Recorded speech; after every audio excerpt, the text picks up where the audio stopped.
तो 2017 के 9 साल बाद सरकार जीएसटी में बड़ा बदलाव लेकर आई है।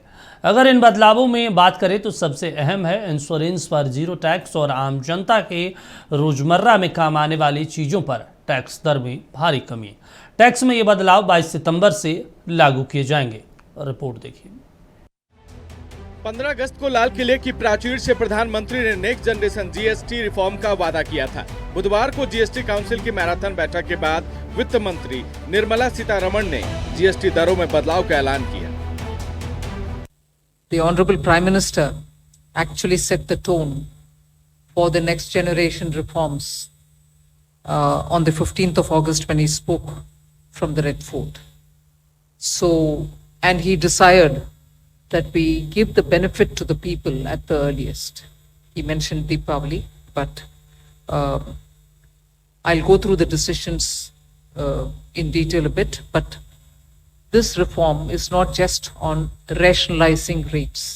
It's also on structural reforms. It's also on ease of living, so that businesses can do their business of working together with the GST with a great ease. So we have corrected inverted duty structure problems.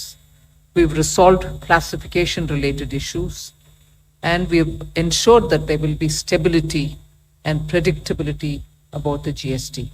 अब तक GST के 4 slab थे, 5, 12, 18 और 28%। सरकार ने 12 और 28% के slab खत्म कर दिए हैं और 40% का नया स्लैब जोड़ा है। टैक्स में बदलाव का असर ये है कि हमारे और आपके घरों में रोजमर्रा के इस्तेमाल की वस्तुएं, तेल, शैम्पू, ब्रश, शेविंग क्रीम, मक्खन, पनीर, दूध की बोतल और डायपर अब पहले से सस्ती हो गई है। किसानों पर हमारा देश निर्भर है। अमेरिकी टैरिफ के दबाव से किसानों को बचाने के लिए किसानी, बागवानी और ड्रिप इरिगेशन से जुड़ी तमाम चीजों पर टैक्स घटाकर 5% पर ले आया गया है। सरकार ने सबसे बड़ी सौगात स्वास्थ्य क्षेत्र को दी है। भारत दुनिया का पहला देश है जहां हेल्थ और लाइफ इंश्योरेंस दोनों पर टैक्स की दर 0 हो गई है। इतना ही नहीं, स्वास्थ्य से जुड़ी तमाम चीजें जैसे डायग्नोस्टिक्स से ऑक्सीजन तक सब 5% के टैक्स स्लैब में अब आ गए हैं। पहले जो सामान 28% के सीन टैक्स वाली स्लैब में थी, अब उन्हें 40% की नई स्लैब में डाल दिया गया है। पहले ये एक्स फैक्ट्री लगती थी कि अब इनकी खुदरा कीमत पर 40% जीएसटी लगेगा। इनमें ऑनलाइन जुआ भी शामिल है, जिस पर 28% की टैक्स स्लैब को बढ़ाकर 40% करने का केरल ने विरोध किया था, क्योंकि इससे राज्य में 2 लाख लोगों का रोजगार मिला हुआ है। देखिए, केंद्र सरकार ने बहुत बड़ी राहत दी है। जीएसटी जब से लागू हुआ, मुझे लगता है ये सबसे बड़ी राहत है। और जिस समय जीएसटी लागू हुआ था, प्रधानमंत्री जी ने कहा था कि ये जीएसटी काउंसिल बनेगा जिसमें सभी राज्यों के वित्त मंत्री होंगे, केंद्रीय वित्त मंत्री होंगे, और ये लोग समय समय पर तय करेंगे कि स्लैब में क्या अंतर होना चाहिए। हमारी सरकार हठधर्मिता से नहीं चलती है। तो जैसी मांगे आई, हम लोगों ने 5% का स्लैब रखा, 18% के स्लैब को रखा। अधिकतर रोजमर्रा की जिंदगी की वस्तुओं को, खाद्य पदार्थों को 5% के स्लैब में रखकर बड़ी राहत दी है, और 18% के स्लैब में भी कुछ वस्तुओं को रखा है। इसके अतिरिक्त 40% का भी हम लोगों ने स्लैब बनाया है, जिसमें तंबाकू, सिगरेट और अन्य चीजें, शराब, जिनका लोगों को कम से कम सेवन करना चाहिए, इस सेवन को कम कराने के लिए 40% टैक्स लगाया गया। अब प्रधानमंत्री को लगने लगा कि बिहार में तो हमारी हार है, पूरा देश हमें वोट चोर कह रहा है, तो अब देश की जनता को कुछ राहत दी जाए। 11 साल के अपने शासनकाल में प्रधानमंत्री ने देश की जनता का पूरी तरह खून चूसने का काम किया, और अब जब उनकी जाने की बारी है तो अब वो जीएसटी में छूट देने का काम कर रहे हैं। ठीक है, स्वाभाविक तौर पे अच्छी बात है कि जीवन रक्षक में उन्होंने जीएसटी में छूट दिया, लेकिन हमें लगता है कि खाद्य सामग्री में भी अगर जीएसटी की छूट हो जाए तो स्वाभाविक तौर पे महंगाई भी कम होगा और जनता के ऊपर जो है कुछ बोझ भी कम पड़ेगा। उद्योगपति को मिला, सरकार की झोली में कितने पैसे गए, ये तो केंद्र सरकार ने खुद मान लिया। मुझे लगता है कि अब तक बढ़ी हुई दर से जीएसटी लिया जा रहा था, और यही तो मांग थी हम लोगों की।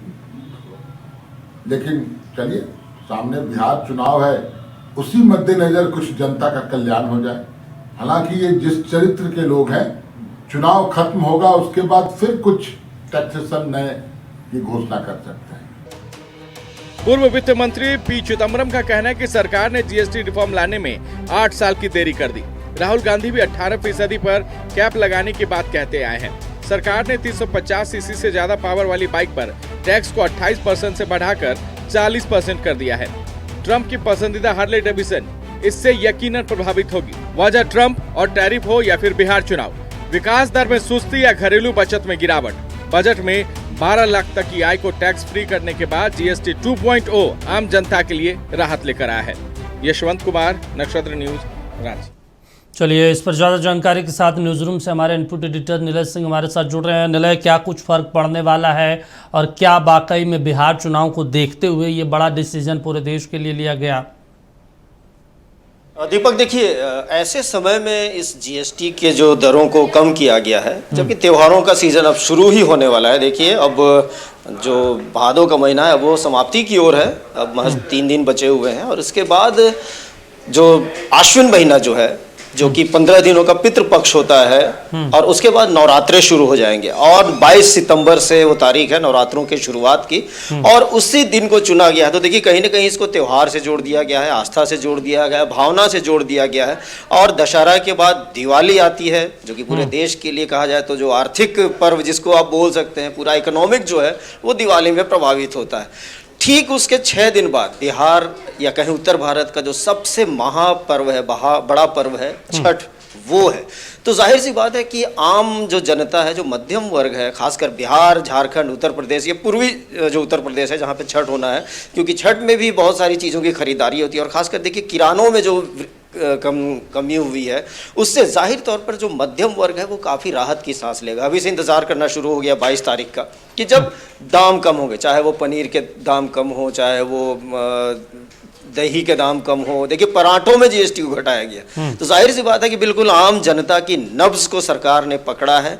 और जिस तरह से आपने भी पूछा और विपक्ष भी इस बात को कह रहा है कि आखिर क्यों बिहार चुनाव के ठीक पहले, तो देखिए, राजनीति तो होती ही है, चाहे वो कोई भी सरकार हो, चाहे यूपीए की सरकार हो, एनडीए की सरकार हो, इंडिया की सरकार हो, कहीं ना कहीं सरकार का कोई भी कदम होता है वो राजनीति से प्रेरित रहता है, उस पर राजनीति का प्रभाव होता ही है, इसमें कहीं कोई दो राय नहीं है। चाहे बीजेपी की सरकार हो या फिर कांग्रेस की सरकार हो, सभी इस पर एक लाभ और हानि को देखते हैं किसी भी डिसीजन को लेकर। लेकिन कहीं ना कहीं आम जनता के लिए अच्छा है। और जहाँ तक चुनाव की बात है, तो भारत एक ऐसा राज्य है जहाँ हर साल कहीं ना कहीं चुनाव होना ही। बिल्कुल, इस बार बिहार में हो रहा है, अगली बार कहीं और होगा, उसके बाद कहीं और होगा, तो ये सिलसिला रुकने वाला नहीं है। तो क्या इसका ये मतलब निकाला जाए कि केंद्र सरकार कोई घोषणा ही न करे ताकि उसके ऊपर ये आरोप लगे कि ये चुनावों के मद्देनजर किया जा रहा है? देखिए, पी चिदम्बरम जो कि मुख्य वित्त मंत्री रह चुके हैं, और उन्होंने भी इसको साफ तौर पर इसका विरोध नहीं किया। उन्होंने कहा कि हाँ, हुजूर आते आते बहुत देर कर दी, 8 साल की देरी हुई है। तो कांग्रेस भी देखिए, क्योंकि उसे पता है कि जनहित का मुद्दा है, अगर इस पर वो बहुत ज़्यादा विरोध भी करेगी तो वो उसके लिए कहा जाए तो सेल्फ गोल ही होगा, इसीलिए वो देरी को मुद्दा बना रही है। देखिए, प्रधानमंत्री नरेंद्र मोदी ने जब 15 अगस्त को लाल किला के प्राचीर से ये घोषणा की थी कि कम करेंगे, और उसके महज कहें तो 1-1.5 महीने के बाद ही ये फैसला लिया गया और 22 सितंबर से ये लागू हो जाएगा। जाहिर सी बात है, बिहार चुनाव में इसका फायदा एनडीए को जरूर मिलेगा। अब विपक्ष जो है, कांग्रेस हो, आरजेडी हो, बाकी और भी जितने लेफ्ट दल हों, वो इसको किस तरीके से जनता को समझाने में कामयाब रहेगी कि ये चुनावी कहा जाए तो प्रोपेगेंडा है, एक चुनावी रणनीति है, और इसका फायदा विपक्ष कितना ले पाएगा ये भी देखना है। बहरहाल आम जनता तो इससे गदगद है, त्योहारों में इसे वो मोदी का एक तोहफा मान रही है। दीपक, अच्छा, एक और महत्वपूर्ण चीज़ है जो अभी भारत और अमेरिका के बीच जो टैरिफ का मामला है 50%, और कहा जाता है कि भारत से बहुत सारी चीज़ें एक्सपोर्ट होती है जो ख़ासतौर से रोज़मर्रा की चीज़ें, खाद्य पदार्थ की चीज़ें हैं। अब वहाँ पे दिक्कतें होंगी, वहाँ के लोगों को महंगाई का असर झेलना पड़ेगा, कुछ चीज़ों को भारत में खपाने की कोशिश है, इसलिए भी कम किया गया है क्या?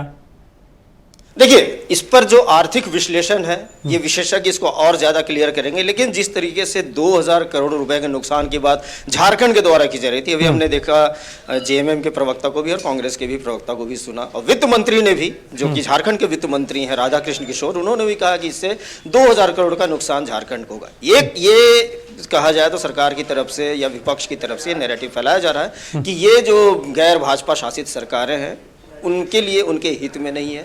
अब इसको वो मैंने अभी आपसे कहा कि इसको कितना भुना पाएगी ये देखना। लेकिन जहां तक बात है, आप देखिए कि जो अमेरिकी जो चीज़ें हैं, चाहे अभी हमने अपने रिपोर्ट में भी दिखाया कि किस तरीके से जो महंगे मोटरसाइकिल हैं उस पर 40% कर दिया गया, 28 से बढ़ा। तो जाहिर सी बात है कि ये अमेरिका को भी एक तरीके से ये बताने की कोशिश की जा रही है कि भाई आपकी अर्थव्यवस्था जो है वो हमसे कितना प्रभावित होती है, ये भी देखना है। दीपक, चलिए ठीक है अनिल, बातचीत करने के लिए, जानकारी देने के लिए शुक्रिया आपका। तो आपको बता दें कृषि उपकरण सस्ते हुए हैं, जीएसटी में रियायत दी गई है, लेकिन बिहार चुनाव का आरोप लग रहा है। हालांकि ये पूरा जो डिसीजन है पूरे देश भर में लागू होगा, ये अहम है। एक बार फिर से हम आपको आंकड़ा बता देते हैं कि कौन कौन सी चीज़ें किस स्लैब में रखी गई है। 40% में भी कुछ चीज़ें रखी गई है, 12 और 28% का जो स्लैब है हटा दिया गया।